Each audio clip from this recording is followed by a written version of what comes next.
The fellow who was supposed to give me advice on holding the microphone is walking away, so I can, you okay? If you have as much difficulty understanding me as I've had understanding every speaker so far, my heart goes out to you. And if we're not successful, we, meaning the United Kingdom and the United States, if we don't succeed in stopping the treason, we're all going to speak French or German, and the English accents will no longer matter. So I think we have a collective mandate to do some damage, and that's why I'm here today. I want to thank the people that are hosting this, the UK column, especially Mike Robinson, Brian Garish, and Sue Freeman, who is not associated with the UK column, but she introduced us. And you might think that we have nothing in common. We do. We don't have a common purpose, but we have a common enemy. And our common enemy is whoever it is, and they can be identified by so many different names, and they hide behind all of these names. But the group that I work with, which is a global group of private individuals with interesting backgrounds, and I am probably the least of the players, and therefore I'm willing to be the face of our group, which makes me a cutout. And I don't know in your language if you know what cutout means in America, but it means I'm expendable. And if I were to die laughing right now at Tony Blair, David Cameron, the people that are running Germany, the short guy in France, or Obama from Kenya, if I were to die laughing at what vapid leaders they are, 10,000 people would jump up and take my place and do a much better job. But before I get started with my notes, which I'm not going to refer to, I want to do something very unusual that nobody in this room knows is coming because I just thought it up. I want to honor Holly Grigg by giving her 4 lines of a very, very popular song from 1976 written by Jimmy Webb, sung by Glenn Campbell, and it's simply this, and this is the bridge, this is not one of the stanzas. If you're still within the sound of my voice, I just want you to know that I still love you so, if you're still within the sound of my voice. And Holly, until your voice is quiet, or my voice is quiet, you are the most popular face in the United States of America, and we will not rest until my native land, Scotland, comes to the table and gets justice for a young lady that has been...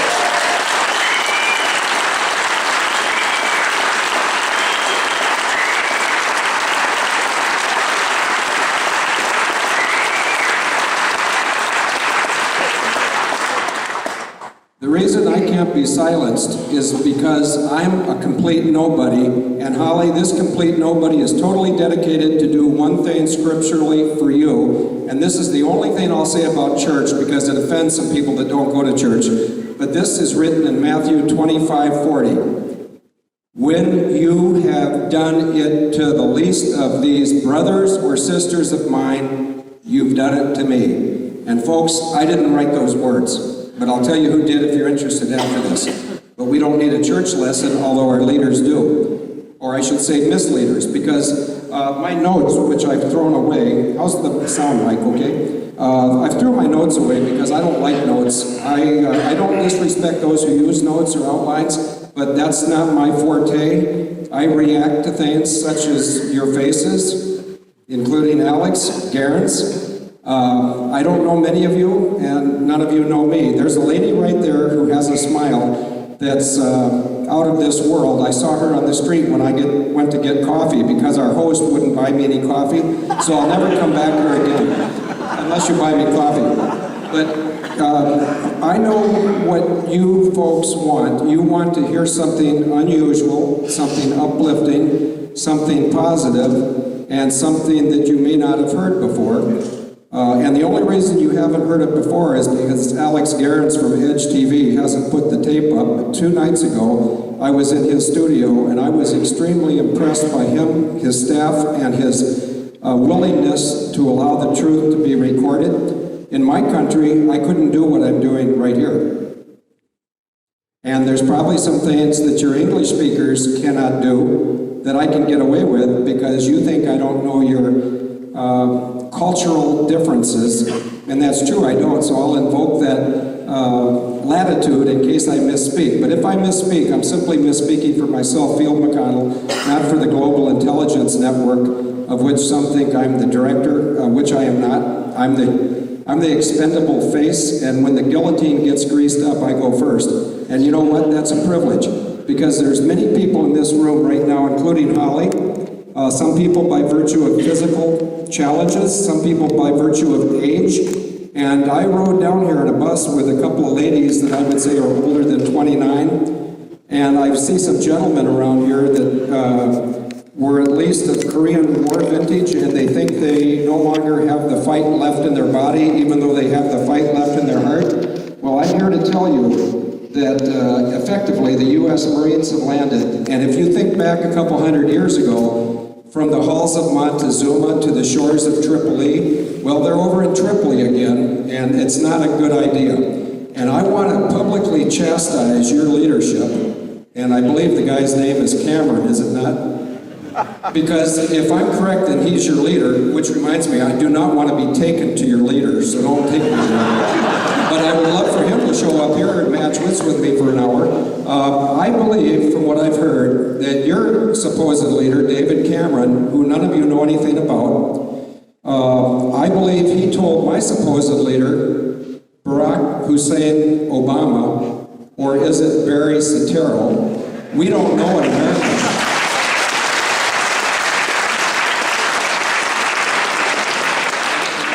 The U.S. intelligence services have been dumbed down by a lady named Jamie Gorelick, by a former FBI director, soon to be former, named Robert Swan Mueller III, and I know that they no longer have the tenacity to find out who I am, so just give me a split second here to let the FBI and the U.S. government know who I am.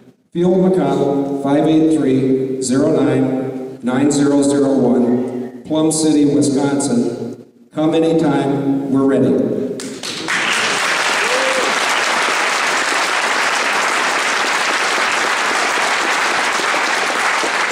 The reason and this is not about me, and if anyone thinks it is about me, hopefully by the time they give me the hook, you'll realize I'm speaking for those who think they have no advocate, those who think they've lost their country, those they think no one cares about them, those that think they're faces in a crowd that blend in. None of you do. I'm looking at a lady with silver hair and a green jacket. Smile for me.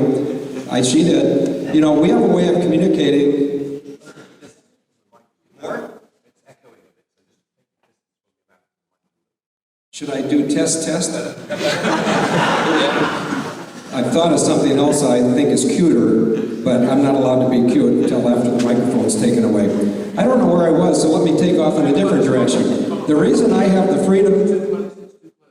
Too close. How's this? That's better. How's this? Test. Now the problem is moving my head and my hand at the same time. Because like a lot of Yanks, I cannot chew gum and walk at the same time. The only problem is these guys over here give me directions. One's saying hold it up here and the other's saying... You guys sort it out and I'll make it work.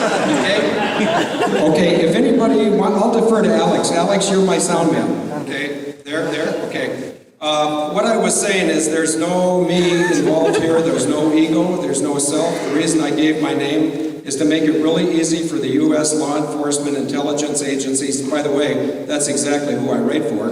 And let's stop there. I've taken 4 oaths of office in the United States of America, and I haven't abdicated or vacated any one of those 4. One of them was in 1967 with the U.S. Navy. I was a student in Annapolis. One of them was the Marine Corps in 1971, and I'll just warn people like David Cameron and Barack Obama, Marines never leave their friends on the battlefield, and they never lose.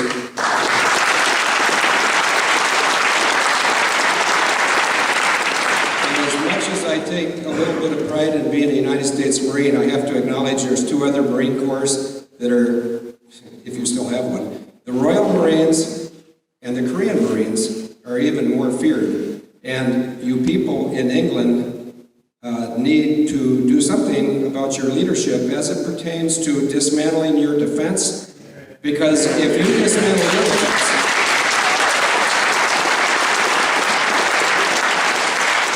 just to show you how I have no notes and I can turn on a dime, what we're going to do now is we're going to describe what happens to England and the United States when they get roped into an illegal activity. I'll say war adventure, because what else is it? But when you get a real short guy from France saying, come over and help me, I want to look like a leader, and then you get a guy from Canada saying, hey, US and UK, you guys have the skill, you guys have the experience, you temporarily have the hardware until the New World Order cuts it all away from you, like your Harriers. Let's see, you lost a bunch of Harriers, some helicopters, transports, 2 Nimrods. We're in the UK. The Royal Navy, as it is at its lowest fleet size since 1633, correct me if I'm wrong? Correct. What's wrong with this picture? Someone's trying to destroy the United Kingdom, and the same party is trying to destroy the United States. And you're welcome to do so, but over the dead bodies of those of us in this room, I would submit.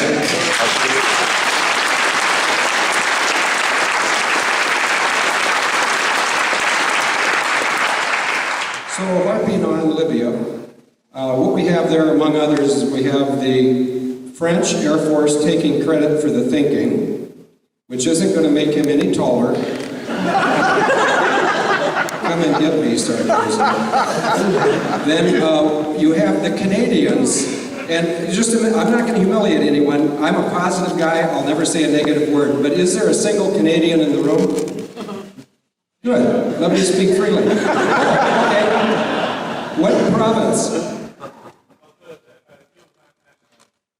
Where in Alberta? I can't hear him because I'm so old. Edmonton. Edmonton? Then you know where Leduc is, don't you? So don't try to match wits with me. I'm all over Leduc. I know Edmonton. I've been there many times. And so I'm a global traveler as opposed to an Irish traveler. And I've learned a lot of interesting things on this trip. And one was when I looked through your phony baloney UK census that's apparently being serviced out of America.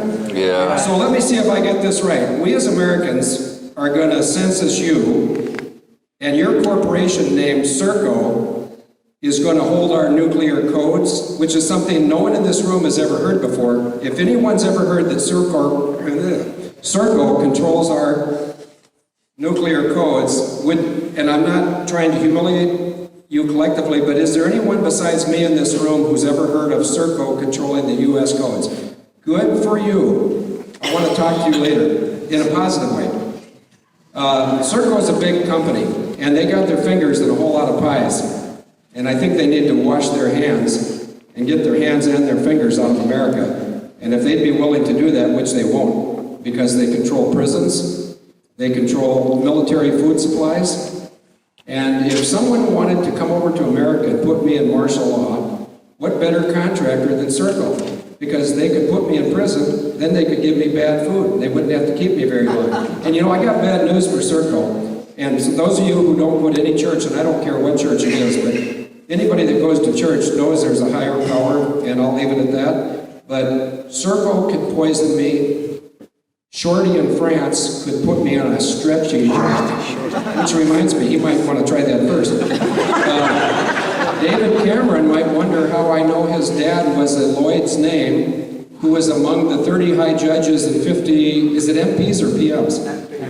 MPs? Yeah, 30 judges and 50 MPs lost a lot of money on some asbestos things with Lloyd's. And apparently a syndicate, whatever that means, to me it means criminals, they said, don't worry, you'll get your money back. Yeah, sure, you take care of those guys and you let all the taxpayers eat it. And that's what they do in America. Now, we don't call it syndicate in America. In America, there's an organization called AIG. And when America's economy was recently gutted, the most recently gutting, it's funny, our congressmen and our senators voted to give a lot of protection to AIG, and it didn't take too many of us alert Americans long to figure out that AIG controls the retirement of our Congress and our Senate. But that's of no interest to you because you're English, right? Except for you're getting us and we're getting you, and we have no problem. Americans and English people have no problems. And let me go and suggest one potential problem. There's probably some English folks in this room right now who take terrible exception to American foreign policy. Is there anybody that agrees?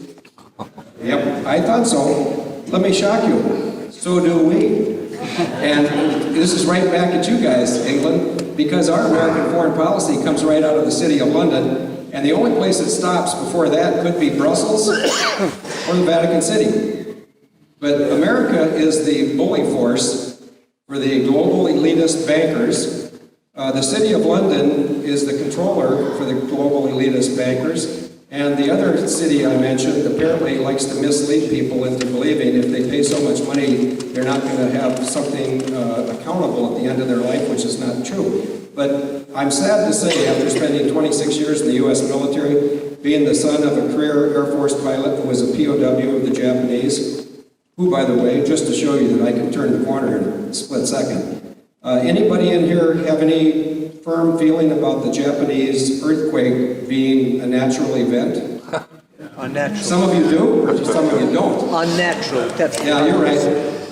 It wasn't. And I say that on the strength of the small group I work with, which is global. There's two ladies in this room, and there's one gentleman who are in our group as researchers. I think I can proudly say I'm the least intelligent of the group, but I'm the most expendable, which is why I'm here. But we have a fellow in Japan who has told me one-on-one that the Japanese government is absolutely 100% sure it was not natural. If it's not natural, the only other choice is HARP. HARP. Okay, how many hands for HARP? 3 hands. Okay, put your hands down and let me entertain you with some real live, real interesting truth. Today is Saturday, the 3rd of April. If I was smart enough to remember what the last Wednesday in March was, which would have been somewhere around March 22nd or 3rd, I was in the HARP control room of the biggest HARP facility in the world, and I'm going to rule out Alaska. And I'll put it to you folks, anybody out there, except the people I've talked to, any guesses as to where the largest HARP facility in the world is? Here. Okay, let's make it easier, because you guys are speaking English and I'm listening in Yankee. But I heard Australia. No. Did anyone say Puerto Rico? No. Hey, we're all learning. The biggest HARP facility in the world is in Puerto Rico. And you would think they'd have pretty good security if you understand that HARP can be used as a weapon. HARP also, according to the HARPers, they have a benign or benevolent function too. That's great. But now I'm going to demonstrate to this gentleman who knows almost everything except Puerto Rico that I'm going to turn on a dime another time because I said that HARP could be used for good or bad purposes. That brings me around to how I got started with Brian Garish and Mike Robinson in the UK column. The only reason I'm standing here before you today is I have the profile of being one of the highest visibility 9/11 truth activists out there in America, and I know there's many people in this room that smell a rat with 9/11, and it's a pretty smelly rat. But the one thing I have that's fairly unique is I can guarantee everyone in this room, and I will match wits with you, I'll arm wrestle you, you can throw me out in the alley. There's not anyone in the United States of America that knows more about the flying events of 9/11 than I do. And that could sound like a boast. It could sound like the statement of some demented man who wants to be put in a hospital or incarcerated, or it could be the truth. But let me tell you, first of all, let me tell you, I don't like doing what I'm doing right now. I don't like standing up in front of any crowd and saying that my country has participated in the intentional attempt to destroy my country. Now, I'm not going to ask if anyone in this room believes Muslims participated, or worse yet, and impossibly unlikely, that Muslims conceived and executed the attacks of 9/11. But from soup to nuts, I can explain it to anyone who's reasonable. And that's the reason I'm here today. But in researching 9/11 and filing 3 lawsuits, I have become a member of this group, which is Abel Danger, and our website is Abel Danger, A-B-E-L, not A-B-L-E, abeldanger.net. And I would be willing to bet in a group this size, I will probably hear from 20 of you that think you might have information that we don't have. And I hope all 20 of you are right. And if anybody wants to write down my email address, I'll try to speak as British and as slowly as I can. In fact, I'll do it alpha-phonetically, which means I will say Foxtrot instead of F. My email address is Foxtrot Bravo India, FBI, at Uniform Sierra Delta Oscar Juliet, United States Department of Justice. We can play that game. .gr, and GR stands for Greece, because when as a naive patriot who goes to church, when I discovered what I discovered, I was compelled by 2 different laws to report it to some authorities, which I did.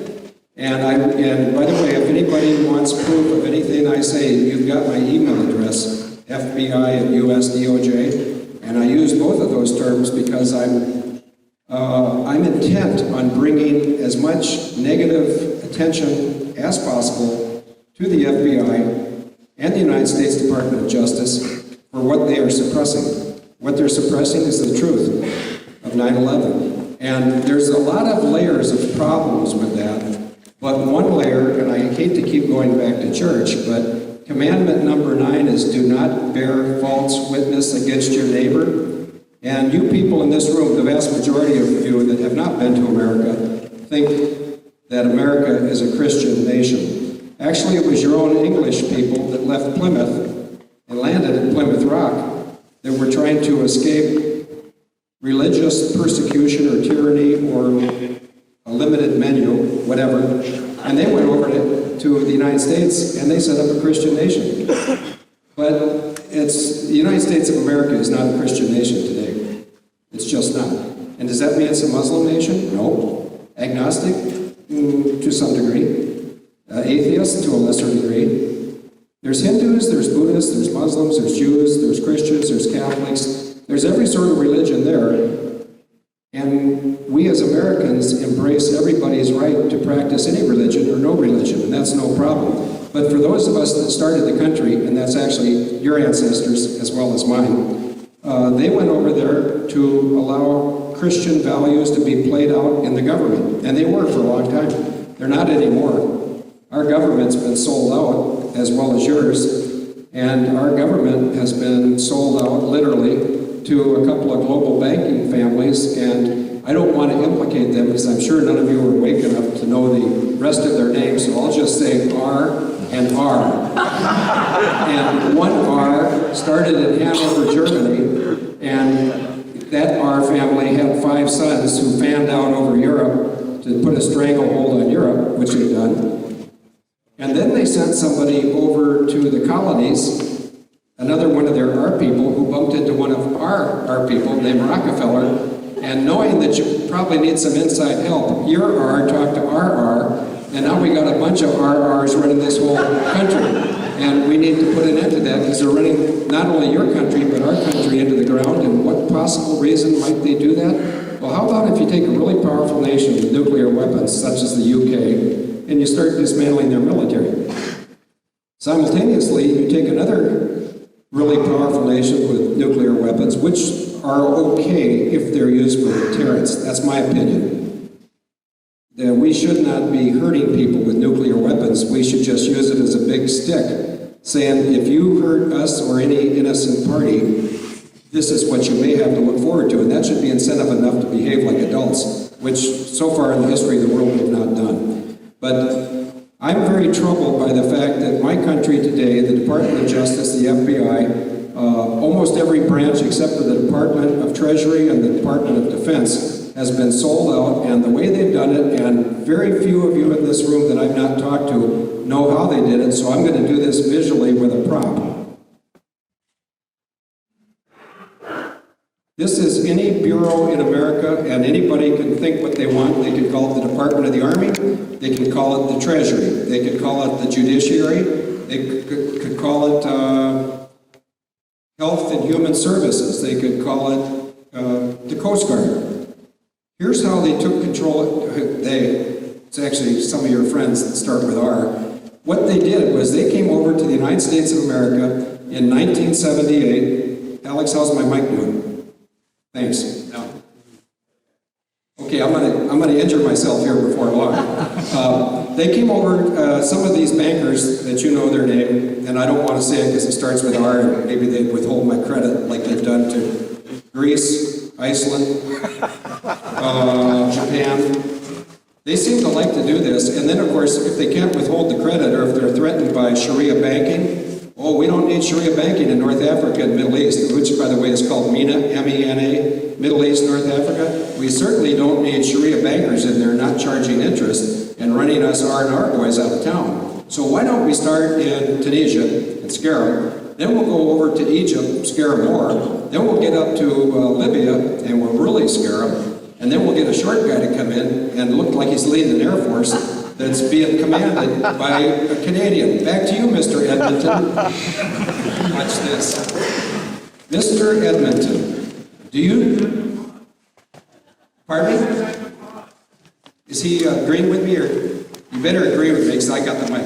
Anyway, I'll let him off the hook. I'm going to rattle off 4 Canadian Air Force names, and I'm going to tell you what they did historically and what they're doing right now today, 800 or 1,000 miles that way. The names are Maurice Burrill. Have you heard that one? No.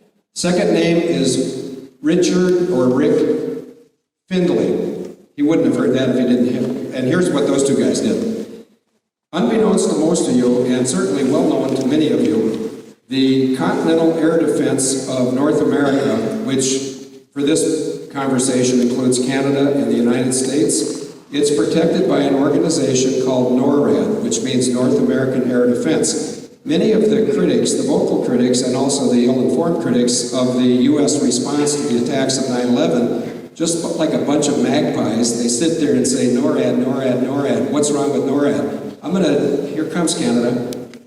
What's wrong with NORAD is on the morning of 9/11, the commander of NORAD was Major General Maurice Burrill of the Canadian Forces. His assistant in Cheyenne Mountain down at Colorado Springs, his assistant was Major Rick Findlay. Now I'm opening myself up for libel charges, so as long as I'm going there, let me just tell you who was the assistant commander of NORAD that day, and think duty officer, because that's a term that's easier to embrace. The real duty officer is in Colorado, orchestrating the suppression of the defense of America. I'll say that another time. Orchestrating the suppression of the defense of the United States of America. And down at the 1st Air Force headquarters at Tyndall Air Force Base in Florida, where, by the way, on June 1st and 2nd, they practiced the attack of 9/11 just once. And I'm going to spell this alpha phonetically because this is probably the second most important thing I will have said today. So for those of you who are disinterested, please let me give this to the people who want it. There is a link that you can find by Googling this term, Alpha, Mike, Alpha, Lima, Golf, Alpha, Mike. That first word is amalgam, which means brought together or blended. The second word is Virgo, and I don't talk like that. There are people in certain cities and pockets that talk like that in the U.S., but Virgo is the proper pronunciation. Victor, India, Romeo, Golf, Oscar, amalgam, Virgo, 01. I don't speak languages like Latin, and I don't think anyone else does either. But amalgam Virgo basically means an amalgamated force upon a Virgo. And we have to figure out what they mean by Virgo, if it means a star or if it means something that has not been conquered before. Anyway, Amalgam Virgo 01 is a document you can find easily by Googling it. It is the blueprint for the flying attack of 9/11, and I'm sure that at least 70% of you, in your minds now, you're too polite to do it with your heads, but you're going, this can't be true. And it is true. And you'll find that if you Google it. Now, the way they do this is they come up with things that are ostensibly good, that when you switch the red wire to the black lead, the black wire to the red lead, it goes bad.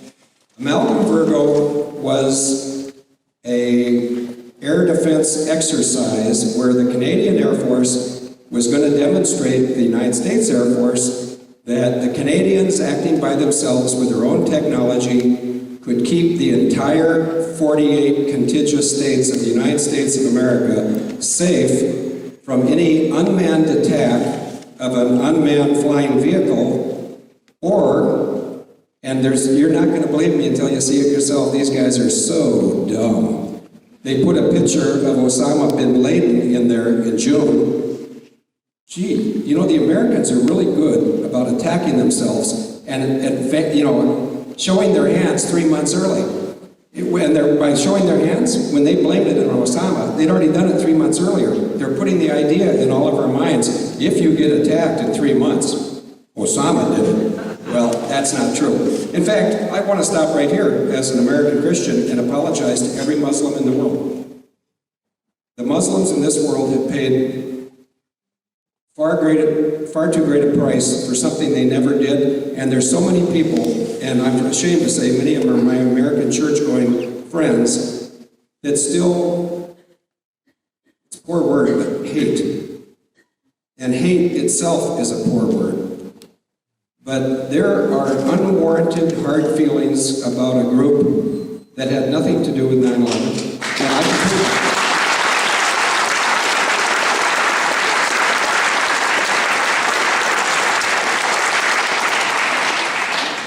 Thank you, and the Muslim world thanks you too. And I want to tell you that the Muslim world in Europe is reproducing at the rate of 7 kids per couple, and you slackers, mathematically speaking, the highest reproductive rate among people that look like this in Europe is 1.9. Now, you don't have to be a stellar mathematician to see what's going to happen at the voting booth. And you can blame that on anything you want, but if you don't get busy having some kids, you're in deep trouble. Back to the Malcolm Virgo exercise. I should never have seen that. And I'm really ashamed to tell you, one of my college classmates is the Navy Admiral who signed off on this, and he signed off on it on the 1st of June of 2001. There's significance to what I just told you. The exercise ran on June 1st and June 2nd. They being the United States Air Force and the military, the broader military, including all the branches, they completely changed the air intercept rules of engagement the first day of an exercise, and it's sort of like this. If tomorrow morning every British driver that has a 5-speed transmission was ordered by the Nazis to wear a blindfold while you drive, there'd be a lot of trouble tomorrow before noon. And that's what happened to America on 9/11. Had the Americans been willing, had they been capable of responding to the incoming threats, they would have stopped them. And let me just stop and identify my background. I spent 16 years flying Phantom and F-16 interceptors, and intercepting an unmanned vehicle, unmanned flying vehicle, or an airliner, whether it's flown by young Muslims, old white guys, old black guys, old green guys, old red guys. But the point is, the Muslim thing was harped on. It really, that never could have been a problem. But the fact that these supposed, well, they were patsies. They were patsies, and they were young people. They could not have had enough experience to perform the flying maneuvers that were performed. And I know of what I speak because I was tasked by intercepting things for 16 years. And it's as easy as pie. If it's not as easy as pie to go against a British fighter or interceptor, or worse yet, an Israeli, or an American, or a Canadian. There's certain air forces that are pretty good, but even the best air force is only as good as the weakest link in the chain. And when you send out a bunch of 21-year-old kids, they're not going to be able to perform at the level that was demonstrated on 9/11. And I'm betting my life on that statement, and it's my pleasure to do so. And if you're Cameron or Shorty, or whoever he is, if any of these supposed leaders, I never finished Edmonton's grilling. I told you about Rick Finley, who was number 2 in Colorado, Maurice Burrell, who was number 1 in Colorado. I didn't tell you of a man named Charles Bouchard. This is a beauty. You're going to be mad when I'm done with this. Charles Bouchard was down at Tyndall Air Force Base making absolutely sure everything went according to plan. Would anybody in this room, in fact, if anybody knows, please blurt it out, but is there anybody who's pretty good at figuring things out that would like to guess where Charles Bouchard, who was the number 2 in rank guy on 9/11 when Canada attacked America 3 times at different levels, here and here. Yeah, well, it was actually a Canadian attack on 9/11. Is that to say Canada, the nation, did it? No. They were, like everyone else who participated in the attacks of 9/11, with the exception of the top 100 people, everyone was sort of hoodwinked. They were given a compartmentalized task, and they did their task, and after the fact, a lot of the people that were tools in the attack of 9/11 found out they'd just been used. And some of those tools are some rather interesting tools, like the New York City Fire Department. You might say, well, how did they get used? Real easy. As soon as their 342 firefighters died, there was a huge infusion of cash into the retirement fund of the New York City Fire Department. And what that does is that financially implicates everyone else in the fire department, because they've taken cash for the death of, they didn't do it knowingly. And I hope they get the sound of my voice on this, because the firefighters and the police in New York already know firmly that they've been lied to. When they find out who did the lying and what the lies consisted of, there'll be ropes in the streets, or as I heard someone here in England say yesterday, there'll be shotguns going downtown looking for certain names. And you know, the sad truth is, it won't take very long to round up the bad guys, because there's not that many of them. And in this room right here, we have more people in this room right now than the central players in 9/11, because there were only 100 people that knew the whole story of 9/11, and one of them was my own sister. So I'm not a political animal. I am not crazy. I'm not brave. I'm not fearful.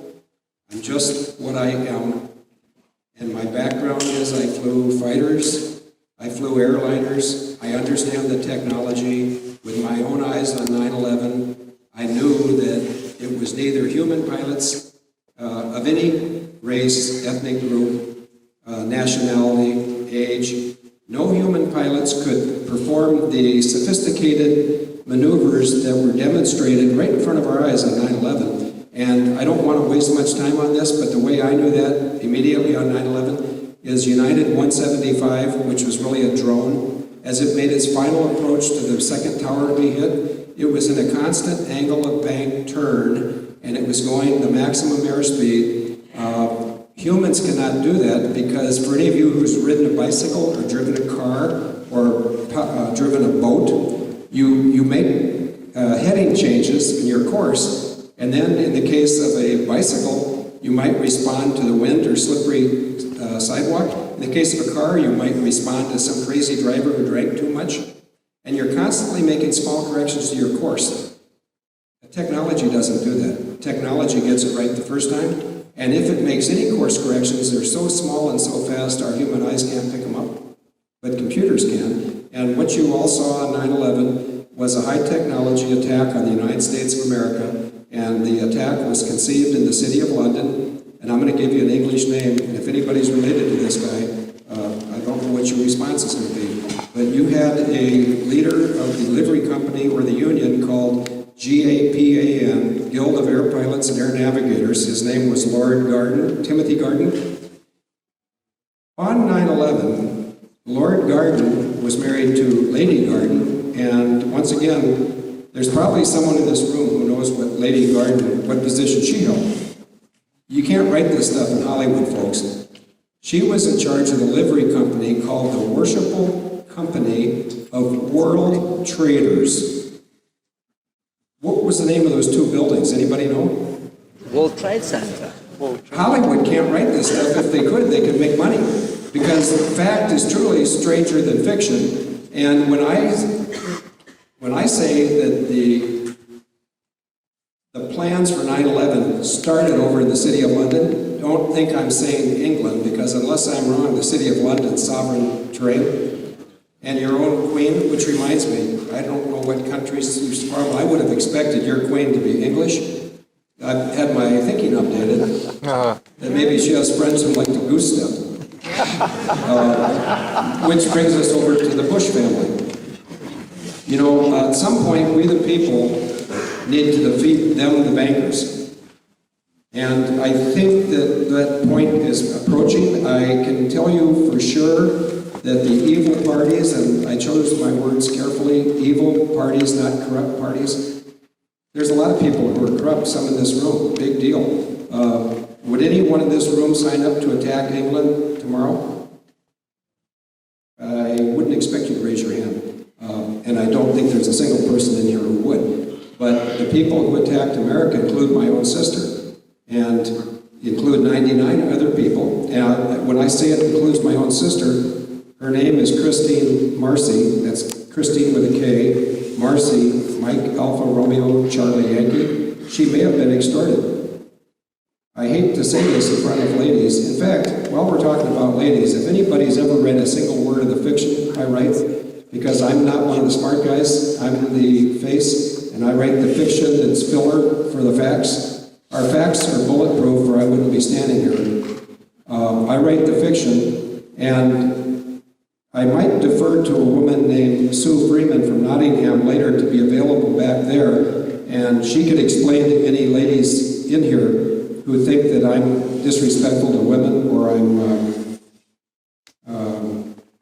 unkind to women, and I'm not. I have 4 daughters and a wife, and I have the utmost respect for women, and I do not like the way women are treated by their own governments sometimes.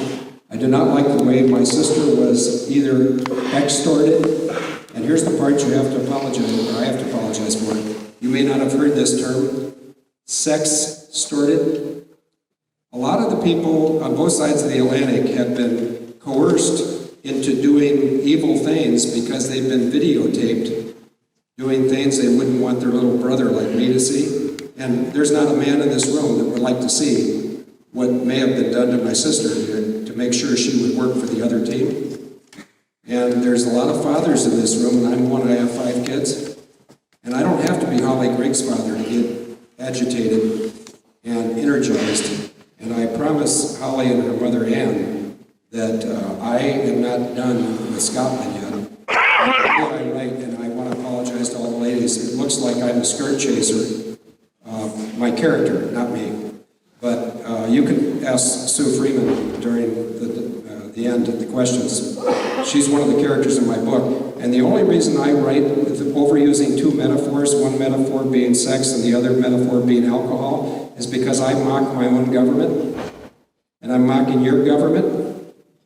And these people think that none of us know what they do, and it's pretty hard to miss. Well, I know that you have a leader named David Linton, Lynton, Cameron. It's funny, when he got caught doing something his family wouldn't be proud of, he deleted his last name, and in the police report it said David Linton. Okay, great. Sam Sheffield, or what's her name, Samantha Cameron? I don't know where she was on 9/11, but she used to hang around raves, and she really liked a singer named Tricky. And Tricky was in New York City on 9/11. I believe the prince that you're most proud of, Andrew. I think. We don't. I know. I was hoping somebody would nod.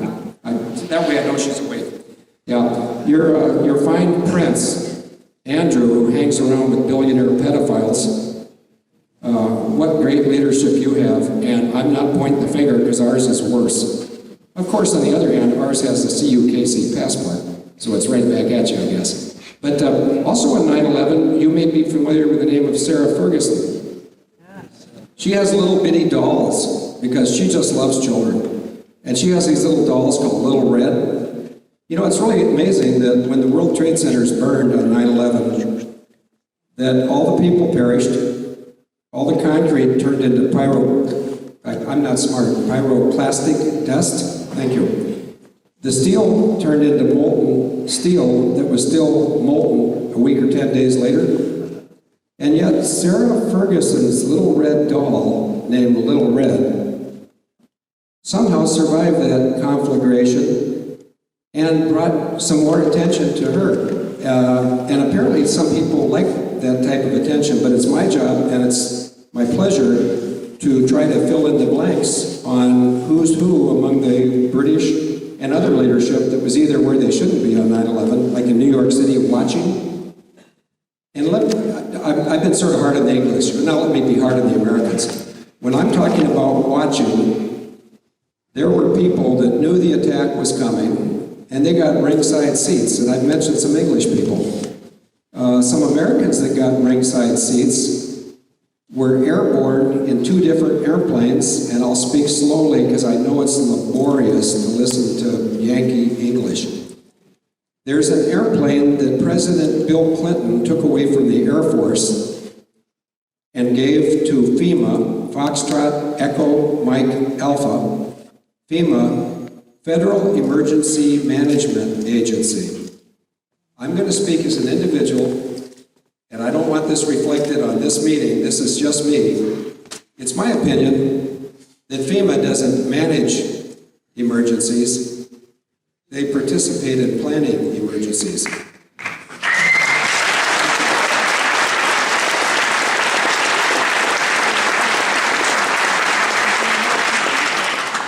Let's see how much you like that treatment of British companies. How about BBC? Their lady reporter with Building 7 behind her said, and now Building 7 has collapsed, and suddenly the screen goes blank because these BBC boneheads, and I'll give you a name, Greg Dyke. I don't know if anybody knows Greg Dyke. Yeah.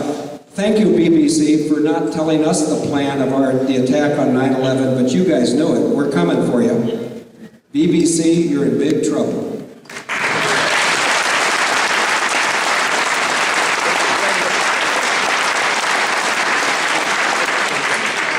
I hate the word, what is that word? When someone, prejudice. I don't want to sound like I'm prejudiced against England or BBC, so let me tell you who else we're coming for. When the poor people of Haiti were earthquaked, and I didn't say heart, although I think I could, when they were earthquaked about a year ago, it's very interesting timing. It's almost like BBC were involved, but this time it wasn't. It was the United States relief effort. Is there anyone in this room that knows when the relief effort showed up at the Haiti earthquake? 24 hours early. I want him to stand up and face the crowd and yell. 24 hours early. Okay, folks, how can you get to an earthquake 24 hours early unless you planned it? How can BBC say Building 7 has gone down 20 minutes before it goes down unless they were privy? Oh, privy. Is there a privy council in this country? Is that no, in this country, a privy is someplace you go to get rid of things. I think we need to get rid of some government officials at this point. Matt, can you take a big privy for us?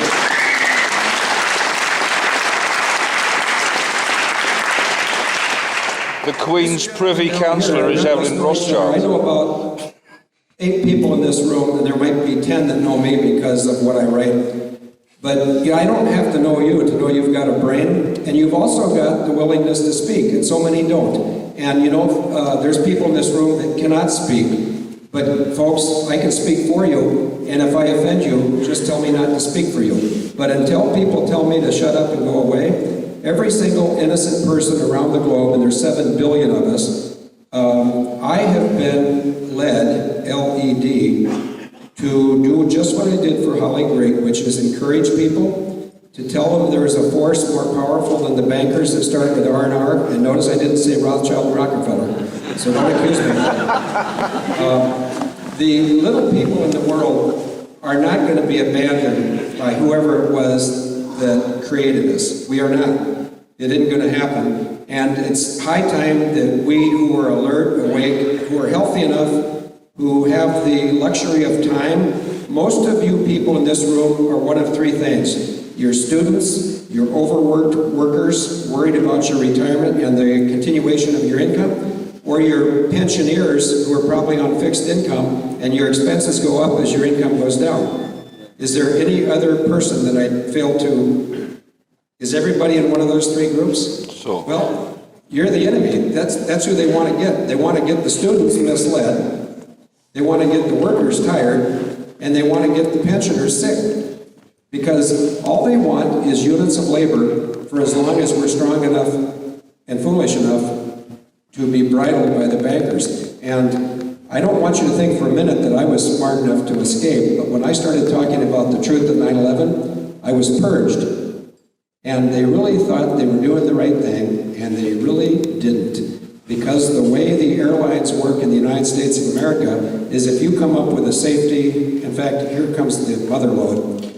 If you come up with a safety-related issue that the airlines or someone higher than the airlines, like the United States Department of Justice, if they don't want these types of messages coming out, they'll get your attention. First they'll say, come over here, I want you to retract that statement. Now in my case, these guys were foolish enough to do that in writing.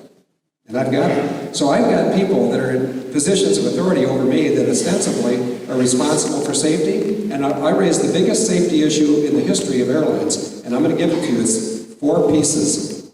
Boeing uninterruptible autopilot. You can Google that, and you'll find out what it is. In fact, I got to compliment England. Here's a great big hug, England. Thank you, England, for being the location where, for whatever reason, Boeing Aircraft Company announced 4 days after I sued them that they have something called the Boeing uninterruptible autopilot. Once again, red and black. In fact, you're wearing red and black, thank you. If you get the wires hooked up right, the Boeing uninterruptible autopilot will protect all of us from those nasty Muslims who want to kill us. Or if it's a Muslim airline, from those nasty Christians who want to wrongfully kill them. But the Boeing uninterruptible autopilot was deployed on 9/11, and not for a beneficial reason, but it controlled all 4 of the airliners, and let's be specific, American 11, American 77. Let's stop there. That was my college classmate. Captain Chick Burlingame was the captain of Flight 77. So in addition to wanting to be an advocate for Holly Grigg, I have to fight for the memory, the legacy, and the truth for Captain Chick Burlingame, who did not lose control of his airliner. He did not have somebody come into the cockpit. The airliner was taken over by technology, and I'll give you the other pieces of technology, and then I'll probably go sideways again, because that's what I do. I have no notes. They told me to ditch the notes. Boeing uninterruptible autopilot. I sued Boeing and the Airline Pilots Association on the 2nd of February, the second month, which is February 27th of 07. 4 days later, on March 3rd, 07, Boeing Aircraft Corporation published in the UK Guardian. Is there such a paper? Yes. My mind still works, especially when I'm nervous, like Cameron and Sarkozy are going to get me. Come over to Plum City and we'll chat. Anyway, Boeing, bless their hearts, they had been coerced into having these, or allowing these aircraft to be modified. And I did not say Boeing did it willingly, they did not. But the airliners, and I mentioned United 175, United 93, American 11, American 77, all 4 of those airliners were upside down, meaning that what's supposed to protect you is now working against you. All of those airplanes, the passengers, the crew, and the patsies, my choice of words, there were no hijackers. There were people that had been paid. Yeah, you can go out and hijack the airplane, make some demands, they'll pay you millions, you land, and then you go back and have 73 virgins. That's not what happened. These young Muslim men, I'm fighting for them too, because they died after they were lied to by some City of London people, some Americans, and mostly some Canadians. These guys, here we go with the pedophile issue. These evil people think that we humans are discardable units of service. In the case of children and vulnerable adults, I hate even saying this, but discardable units of pleasure. Somewhere in England, and I can't pronounce the Thames River, so you guys will have to spell it for me, Thames. Wasn't there an atom found floating? Yeah, Adam, young boy that was killed, and apparently he provided some level of pleasure for some pervert somewhere. And we may never find out who that is, but I got bad news for that guy, or girl, probably a guy. There is a power that knows exactly who did that, and that person, the perpetrator, will pay. But we as citizens of England, the United Kingdom, America, Canada, and the Commonwealth, and correct me if I'm wrong, Alex, Commonwealth includes India? Yeah. We don't need to control the world. We need to lead the world and show them how to behave. And there's another group right now, in fact, what a lovely lot we have in Libya, because we got two members of the Francophonie, which is the French-speaking world, Canada and France. They can't do much by themselves except mislead. In the case of Charles Bouchard, the last time he led a military operation, he was the number 2 guy when Canada was used to attack America on 9/11. He's currently the leader over in the whatever that no-fly zone that Hillary Clinton was here a day before me talking about. Now, I don't think Hillary Clinton has my background in flying, so why anybody in England or Libya or France or Canada would want to listen to her simply because she's a bully. She cannot know what she speaks. She knows nothing about no-fly zones. She knows nothing about interceptors. She knows nothing about how easy it is to go out and shoot something down. Which brings us back to 9/11. How come the United States Air Force couldn't shoot down these unmanned flying vehicles? They could have. They were suppressed by Major General Maurice Burrill of Canada. Henry Shelton, who was the chairman of the Joint Chiefs, he was an Army general, he signed off on this, where, good time to show you my DVD, which is back there, but this is just a representative document. It's a blank piece of paper. Henry Shelton signed it, and Maurice Burrill signed it, and the contract between the American and the Canadian was that for 30 hours on the 10th and 11th of September, Canada would keep us safe because 3 months prior, on the 1st and 2nd of June of 2001 at Tyndall Air Force Base in Amalgam Virgo 01, Canada proved to America, yes, we can intercept anything that tries to attack America. They should have intercepted themselves. Now we come back to another connection, and I don't know if English people have that expression, connected at the hip, but thank you, Alex. I'm connected at the hip to 9/11. I already told you that Captain Chick Burlingame of American 77s, my college classmate from Annapolis, my sister, I've already told you, was extorted, sextorted, or a willing participant in the treason, my choice of words, treason, which reminds me, you guys have a treasonous leader because he just gave away the protection of the United Kingdom to France for 45 years. You don't have 45 years. Not if that doesn't get straightened out. And by the way, neither does the United States of America. There's some bad things planned in 2012. And speaking only as the expendable face of Abel Danger, I can tell you that we are inside their heads, meaning they, who are they? The R&R boys. And all their phony baloney enforcement and intelligence people, including the intelligence people that appear to have murdered Gareth Williams of MI6. Anybody know that name? Okay, I saw one hand in the back. I heard some murmurs, but the hand in the back, did he suicide or was he killed? I forgot he's going to speak English. Well, anyway, let me tell you, you might think, folks, that private individuals with no funding, and I'm not looking for any, period. What we do out of sense of compassion for fellow humans that are not in a position either because they're too young, too old, too sick, too challenged, or too busy working.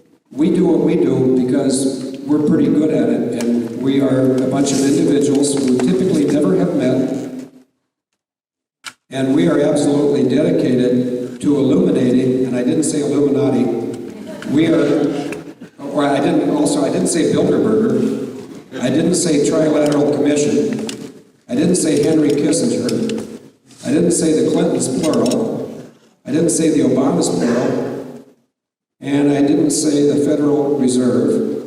I didn't say the Titanic, which was not the Titanic. Anybody know what ship went down? Did I hear Olympic? You're right.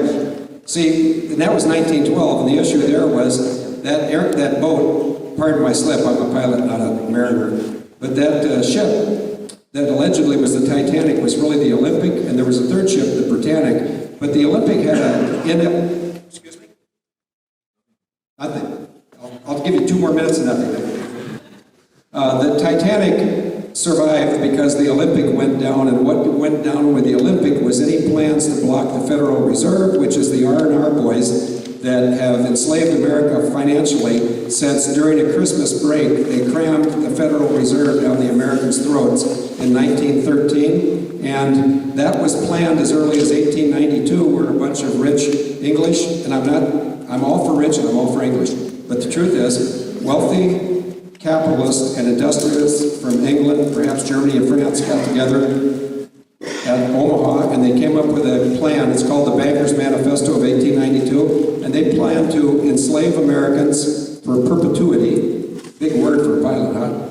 And they planned to rape our resources for benefit of them. Well, I'm one of us, not them, and I want them to know these global elitists that just love to rape children, create wars for profit. Abel Danger, as well as a whole lot of other good people around the globe, are coming for them, and we are in their heads. We are causing them to make lots of mistakes, and I'll just give you 3 and then I'll be quiet. November 8th of last year, I sent a message to the U.S. government saying I predicted a false flag as a member of Abel Danger for the period 8 to 11 November. Later that afternoon, there was a mystery missile shot in California. That was the false flag. And there's people in America who wonder how I could possibly predict that. And if anybody wants to know the answer, I'll tell you later. And I'm not being private or coy. January, we predicted that a tactical nuclear event would occur in Chicago between noon and 18:30 on the 23rd of January.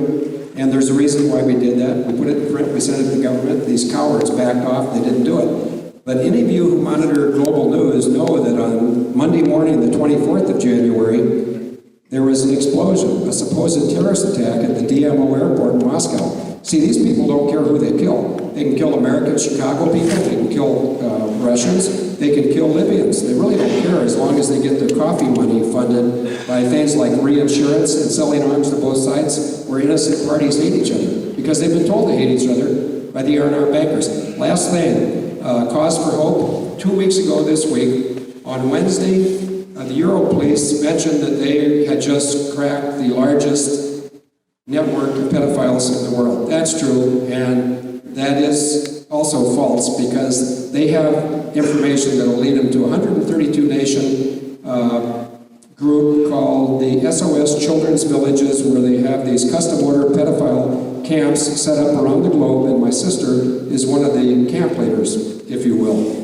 And we're going to make some headway on that for Holly and all the other children all around the world. And the last thing I'll say is I personally wrote a chapter 9 of book 4 about Air France 447 2 weeks ago in France. It was reported by Bloomberg News on Thursday that BEA, which is the French flying organization, had filed a lawsuit against Air France, and everybody at Airbus said, wow, I'm glad it's not us. The following day, BEA announced that they were filing a lawsuit against Airbus, and in both cases for manslaughter. And I personally, as well as the organization, we're part of that, and we will have victory, but we don't need anything. That's all icing on the cake. What we need to do is get rid of the traitors in your government, the traitors in my government, before neither one of our historic countries need a government, because we're part of the New World Order. So thank you for your time.